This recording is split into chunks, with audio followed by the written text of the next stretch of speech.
Hello les amis, j'espère que vous allez bien, bienvenue dans ce nouvel épisode. À l'heure où j'enregistre cette vidéo, on est le 1er janvier, donc lendemain de premier de l'an. J'ai pas trop fait la fête, mais quand même un petit peu, donc du coup un petit peu cramé, hein. On va dire que ça change pas trop d'habitude. Je vous fais cet épisode-là, déjà le soir, hein, parce que le matin je pouvais pas, déjà, hein, parce que nouvel an, tout ça, bref.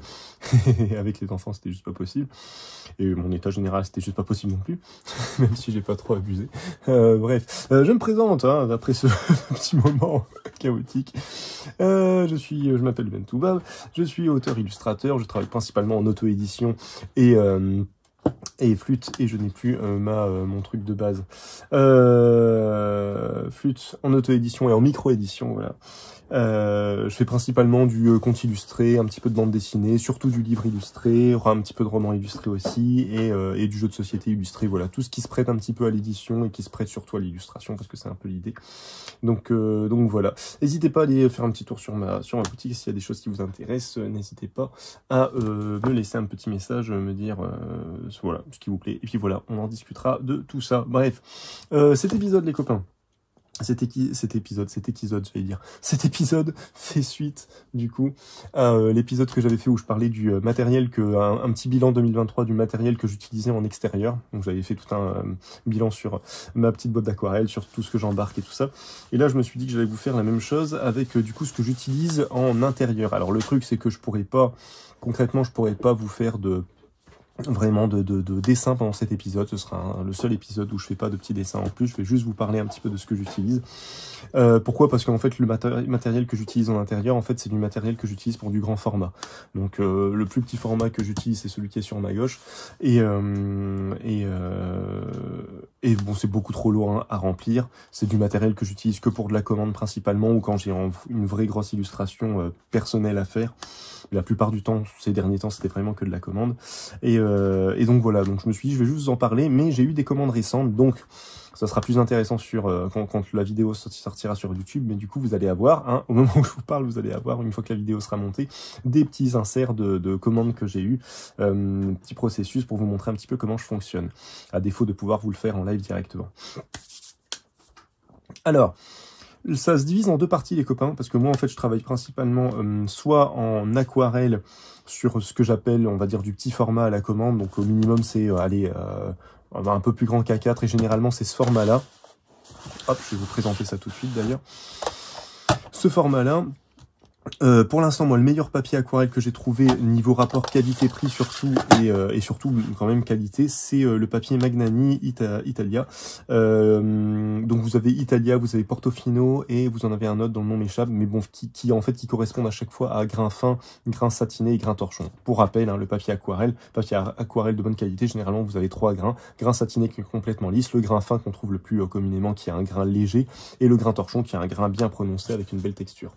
Et là, le Magnani, c'est un 100% coton, qui est très souvent en promotion depuis qu'il est sorti. Il est sorti en 2023, si je dis pas de bêtises, ou en tout cas fin 2022, début 2023.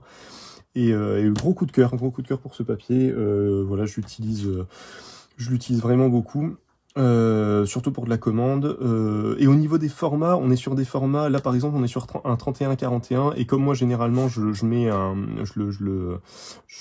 vais y arriver, je l'encolle avec un scotch le temps sur une plaque en bois, le temps de faire mon truc, ce qui fait que j'ai un bord blanc. 31-41, on peut vite réobtenir soit un 30-40 en le retaillant, et comme je laisse du blanc, on peut le retailler. Donc quand on commande, j'aime bien travailler sur ce format-là, parce que je me dis, si quelqu'un veut l'encadrer de manière très facile, c'est possible.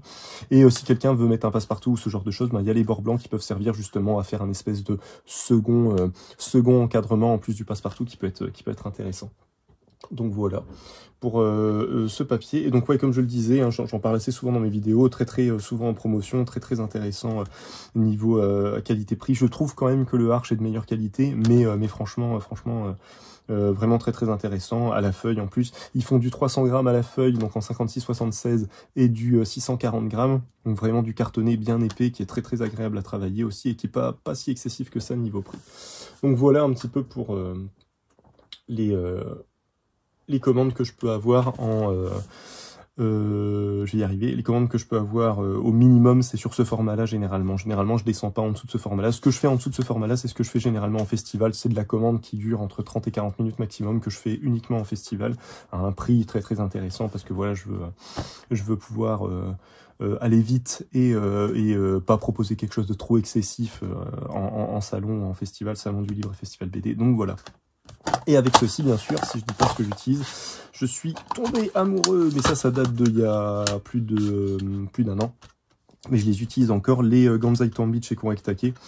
Donc, ça s'apparente un petit peu à des aquarelles, mais c'est une peinture. Hein. C'est une peinture japonaise qui est pigment lié à base de colle de poisson, entre autres, si mes souvenirs sont bons.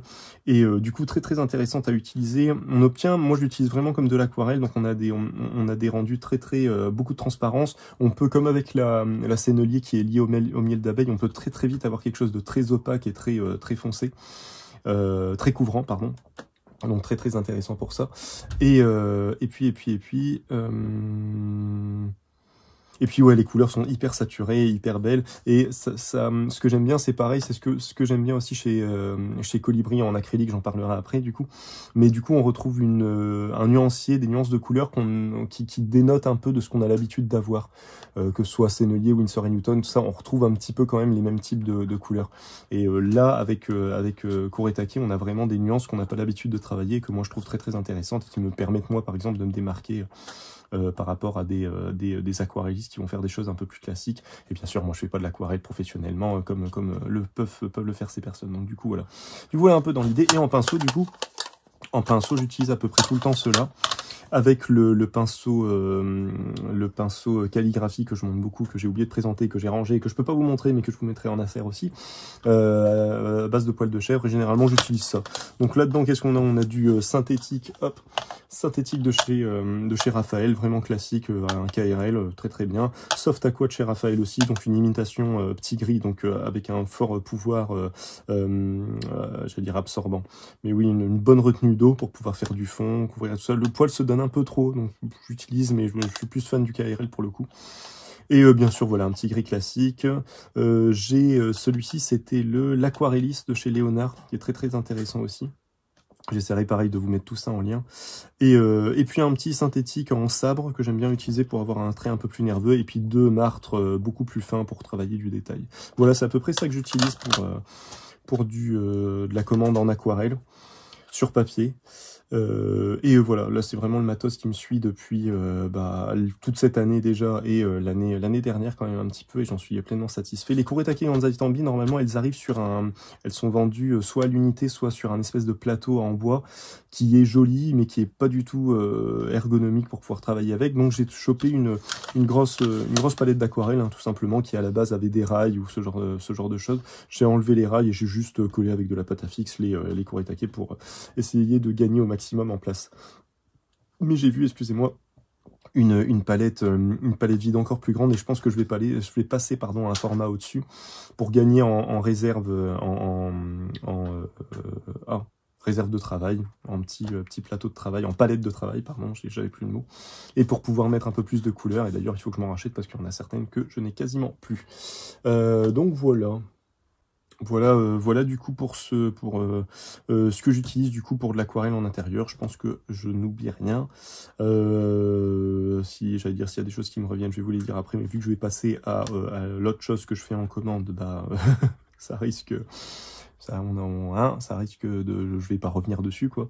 Mais non, je pense que je vous ai à peu près tout dit, donc voilà un petit peu ce que j'utilise. Et pour l'instant, ça me convient parfaitement. Voilà, je pense pas changer de papier, à moins au fur et à mesure des tests que je vais réaliser en 2024, trouver quelque chose de plus intéressant. Mais là, pour l'instant, c'est vraiment ce que j'utilise tout le temps. Voilà un petit peu pour ça. On va s'arrêter là, je pense que c'est bon. Donc, ouais, palette vide de chez Sennelier que j'ai trouvé, qui pareil pas trop excessif niveau prix. Et puis voilà, ça m'a permis de ranger les Kuretake, de pouvoir les embarquer partout et d'avoir quand même une bonne réserve. Ah oui, et puis oui, j'avais oublié les choses que je garde aussi un petit peu, que j'utilise très rarement, mais de temps en temps. C'est toute la gamme New Classic que j'ai découvert l'année dernière. New Classic de chez Winsor & Newton pour le coup. Donc on a énormément de vert de périlène, marron de périlène, gomme goutte en jaune, et qu'est-ce qu'on a d'autre? J'essaierai de vous les retrouver aussi et de vous les mettre. Mais du coup, voilà, des couleurs très très intéressantes qu'on n'a pas l'habitude de voir aussi. Et enfin, moi en tout cas, que j'avais pas trop l'habitude d'utiliser. Et qui sont vraiment un sacré pouvoir couvrant, une belle profondeur, un beau dégradé. C'est des couleurs assez impressionnantes à utiliser. Et on peut limite, enfin, j'avais fait des illustrations en utilisant en faisant un duo une association de 2 couleurs, et c'était amplement suffisant. Il n'y avait pas besoin d'aller plus loin. Donc voilà, très très intéressant à utiliser aussi cette gamme-là, mais la plupart du temps, j'utilise que les Gansai Tambi. J'utilise que celle-là. Et voilà, et là, vous voyez, là j'en ai du coup 1, 2, 3, 3 x 4, 12, et avec le blanc que j'utilise très très rarement. Mais sinon, voilà, j'ai 12 couleurs, donc c'est une palette classique, hein, sauf que vu la taille des godets de chez Kuretake, c'est tout de suite, ça prend tout de suite beaucoup de place. Mais très très agréable de travailler avec des godets de cette taille-là. Voilà. En dehors des commandes que je peux avoir en aquarelle, que je fais sur ce papier-là, j'ai de temps en temps des commandes de toile. Donc là, vraiment du grand format, généralement du 100 par 100, 80 par 100, voire un petit peu au-dessus. Et jusque maintenant, je vais poser ça là-dessus. En attendant, voilà un peu le matos que j'utilisais. Alors c'est assez, vous allez voir des trucs très rudimentaires. Et il y en a d'autres qui sont un petit peu plus poussés, mais bon. Voilà un peu, je vous ai pas tout sorti, toute la gamme, hein, j'en ai beaucoup plus que ça, mais c'est pour vous donner un peu l'idée. Ce que j'utilise de base, alors c'est en toile, hein, je peux pas vous la montrer pareil, parce que c'est du très grand format, ça aura aucun sens de vous la montrer comme ça sur le bureau, mais c'est vraiment du coton classique que j'ai chez Rougier et Play. Je commence de tout doucement à aller vers du mixte coton polyester, parce que je trouve le grain beaucoup plus fin, et il y a quelque chose de moins rêche, il y a une absorption qui est moins forte que sur le coton, donc plus agréable à travailler. Mais moi généralement, donc la toile de coton, je la pose à plat, je fais un espèce de gros aplat, un gros aplat mélange de couleurs dessus. Je travaille jamais avec la toile enduite industriellement. Je fais toujours une première couche de quelque chose. Donc soit des encres, soit une grosse couche d'acrylique pour donner un petit peu de relief, voilà, ce genre de choses. Donc généralement du blanc ou du gesso, un truc comme ça, vraiment quelque chose d'assez classique. Et du coup, après, généralement, je travaille avec ces acryliques-là, moi, de base, donc les Louvres de Lefranbourgeois, qui peuvent être un peu chers, hein. Je crois qu'on est facilement à une vingtaine d'euros le pot. Moi, à l'époque, alors j'en ai plus racheté depuis bien, allez, 2 ans. 1 an et demi, 2 ans, je dois avoir une commande de toile tous les 2 mois, un truc comme ça. Donc c'est pas, voilà, j'en consomme pas énormément. Mais comme c'est du 950 ml si je dis pas de bêtises. Est-ce que c'est noté? 750, pardon, 750 ml, donc encore moins. Mais du coup, voilà, ce que j'aime beaucoup, alors je sais pas si je vais pouvoir vous le montrer, ce que j'aime beaucoup avec les Louvres. Je les appelle les Louvres parce qu'à la base elles s'appelaient les Louvres, maintenant c'est plus que les acryliques Lefranbourgeois, mais moi je les connais depuis une paire d'années. Ce que j'aime beaucoup, c'est que soit vous avez un petit capuchon que vous enlevez ici et vous pouvez presser du coup la peinture sur votre palette, voilà, ce genre de choses, donc de manière assez classique. Moi en fait je travaille avec de l'acrylique un peu direct, je fais rarement des mélanges, je bosse vraiment avec la couleur de base et je vais la mélanger directement sur la toile. Donc ce que je fais moi généralement, hop, pour vous montrer, c'est que voilà, je dévisse, je donne un coup vers le bas, je dévisse carrément le bouchon, et en fait du coup je bosse avec ça. Donc là, il y en a un peu moins. Mais généralement, en fait, je me cale, hop, avec mon doigt juste ici, et je peux en mettre 3, maximum 4 avec le pouce. Et du coup, voilà, je bosse avec ça. Et puis, je balade mon pinceau de bouchon en bouchon, en essayant d'altérer le moins possible la couleur. Mais du coup, je travaille comme ça. Et voilà, moi, le fait de pouvoir travailler en acrylique, en peinture directe, c'est vraiment, voilà, c'est quelque chose de primordial pour moi. J'ai pas de palette, hein, dans l'espace de travail que j'ai pas de palette. Je travaille vraiment comme ça. Et donc, j'ai mes petits pots. Et puis, voilà, je me fais un set de premières couleurs avec lesquelles je sais que je vais travailler longtemps, et puis au fur et à mesure je repioche, et du coup généralement je les referme pas, je remets juste le petit bouchon directement comme ça. Et pour l'instant, j'ai jamais eu d'acrylique qui a séché à fond. J'ai juste eu une peinture qui a carrément moisi un petit peu à l'intérieur. C'était un rouge carmin, si je dis pas de bêtises. Mais j'en ai racheté un et j'ai jamais eu d'autres soucis. Donc je pense que il y a dû avoir quelque chose qui est tombé dedans le temps que je peignais, qui a altéré, qui a pourri, qui a altéré la composition de l'acrylique. Je pense, ça peut être que ça, parce que l'acrylique, ça pourrit pas, quoi. Donc voilà, un truc végétal qui a dû se mettre dedans, je ne sais pas. Mais voilà un peu l'idée. Et voilà, et l'acrylique ça sèche très rapidement. Moi c'est des pots là, je vous dis que j'ai pas changé depuis 1 an et demi, 2 ans. Donc du coup voilà, ils tiennent, l'acrylique est encore sèche. On a chez Le Franc-Bourgeois, on a une acrylique qui est assez épaisse qu'on peut utiliser limite sans mortier de structure pour avoir quand même une petite épaisseur. Si vous voulez quelque chose de plus épais, il faut ajouter des additifs, des auxiliaires et tout ça. Mais sinon voilà, vraiment très très intéressant à utiliser.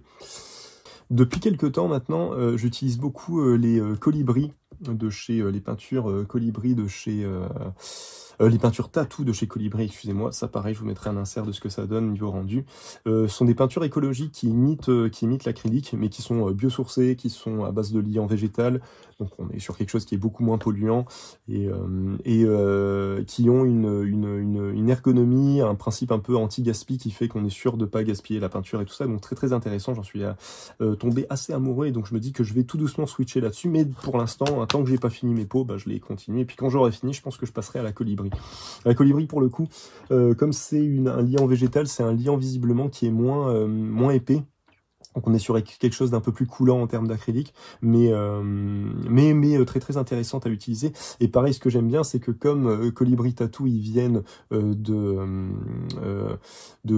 peinture plus un peu déco, bâtiment, tout ça. On a un nuancier de couleurs, une palette de couleurs qu'on n'a pas l'habitude de voir chez des marques classiques type Le Franc-Bourgeois, Sennelier, Talens, machin, Winsor & Newton, tout ça.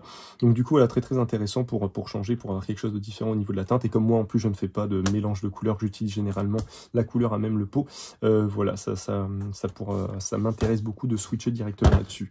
En termes de pinceau, alors franchement, en termes de pinceau les amis, comme l'acrylique ça sèche très rapidement et moi à la base je peignais à l'huile, donc j'ai jamais eu trop d'attachement aux pinceaux parce qu'à l'huile on les défonce quels que soient les pinceaux, même en les entretenant on finit par les foutre en l'air. Donc là, moi, c'est des pinceaux synthétiques, vraiment classiques. C'est une pochette que je rachète à peu près chaque année, qui doit coûter dans les 10 €. Alors, c'est pas très écologique, hein, mais du coup, c'est vraiment du synthétique. Et là, pour l'instant, ils me tiennent bien. Ceux-là, pareil, ça fait plus d'1 an que je les ai pas changés. Et c'est vraiment une pochette, une dizaine d'euros, où vous avez un spalter de cette taille-là, et après toute une gamme de plats ronds, langue de chat, et c'est tout. Je crois, vous avez pas plus. Mais j'utilise quasiment que les plats parce que j'aime bien pouvoir, sur du grand format, j'aime bien travailler vraiment avec tout le côté plat et surtout avec la pointe pour faire des choses un peu plus fines. Et voilà, je travaille qu'avec ça, donc c'est vraiment du synthétique de base, c'est vraiment pas du pinceau de qualité, hein. On n'est pas sur du Raphaël, on n'est pas sur des pinceaux qui valent une douzaine d'euros le pinceau. Donc voilà, et ça suffit largement, moi j'ai pas trop d'intérêt à prendre autre chose. Voilà.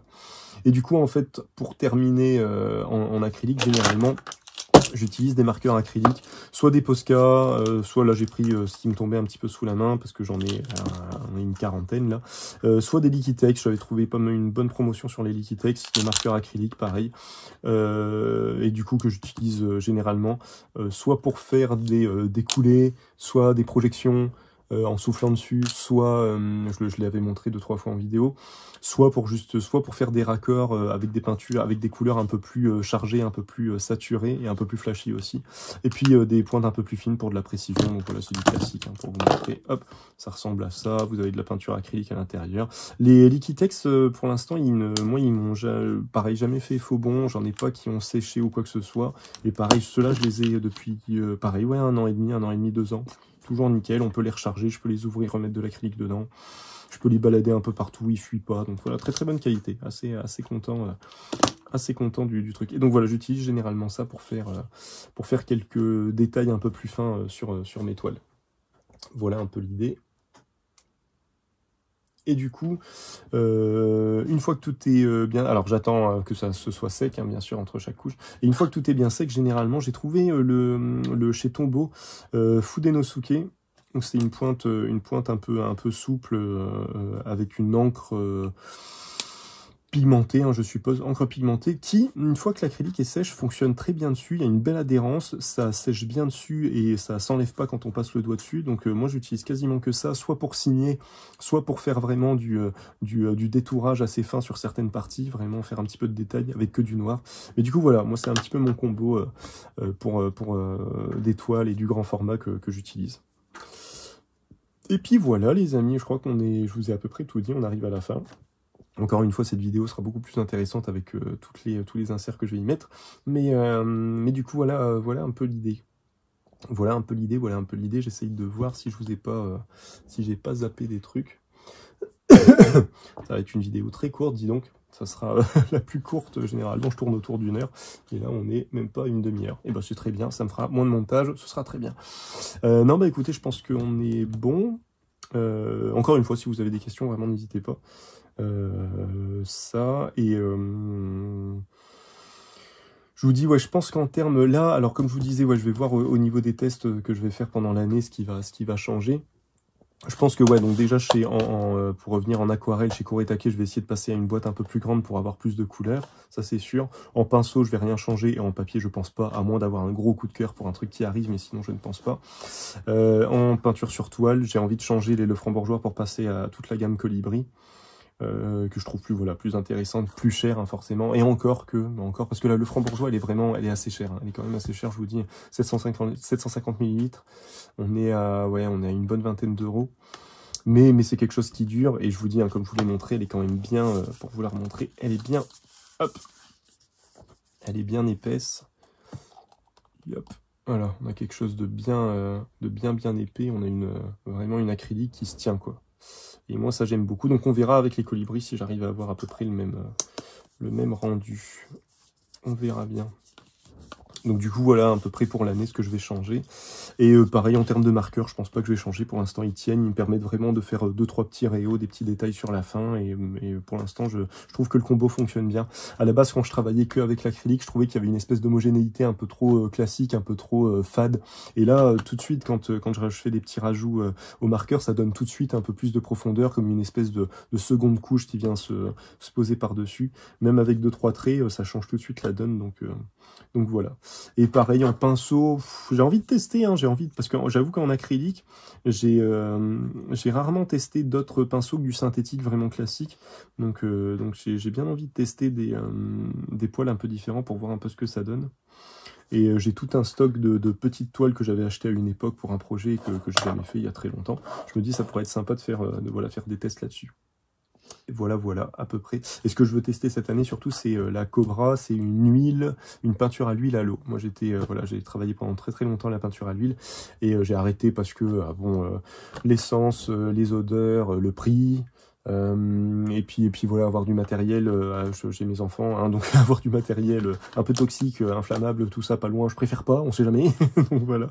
Et j'ai découvert cette année juste visuellement la Cobra, donc qui est une peinture à l'huile qui est diluable à l'eau. Je me dis ça peut être intéressant. Et puis pour quelqu'un, j'ai eu 2-3 questions de temps en temps pour des gens qui voulaient se lancer dans la peinture à l'huile, ce que je conseillais. Comme moi, ça fait très longtemps que j'en ai pas fait. Ça va me permettre de me remettre un petit peu dedans. Et surtout, je me dis une huile à l'eau, ça peut être très intéressant pour quelqu'un qui veut se mettre à l'huile sans tout de suite partir sur de l'huile de lin, du médium, de l'essence de térébenthine, de l'essence sans odeur, voilà, se perdre un petit peu là-dedans. Le fait de pouvoir l'utiliser juste à l'eau, ça peut être intéressant. Voilà les amis, on arrive à la fin de cette vidéo, très courte hein, pour une fois, donc voilà, j'espère que ce sera quand même intéressant et quand même agréable à regarder, malgré le fait qu'il n'y avait pas de dessin en direct, mais du coup avec toutes les petites vidéos que j'ai et les photos que j'ai mis pour vous montrer un petit peu ce que j'ai fait avec ce matériel-là, j'espère que ça vous aura intéressé. Et puis voilà les amis. Si vous avez des questions, des commentaires, si je dis des bêtises, faut pas hésiter à me reprendre, hein, c'est comme ça qu'on avance. Et je vous souhaite, on est le 1er, donc j'ai oublié de le dire en début de vidéo, mais je vous souhaite une bonne année, meilleurs vœux, et la santé, plein de projets créatifs, que cette année vous apporte joie et bonheur. Voilà, c'est les phrases un peu classiques qu'on balance à chaque fois. Et puis voilà, sur ces bonnes paroles, je vous souhaite une bonne journée, une bonne soirée, une bonne matinée, une bonne après-midi en fonction de l'heure à laquelle vous regarderez cette vidéo, et je vous dis au prochain épisode. Prenez soin de vous, à la prochaine, salut.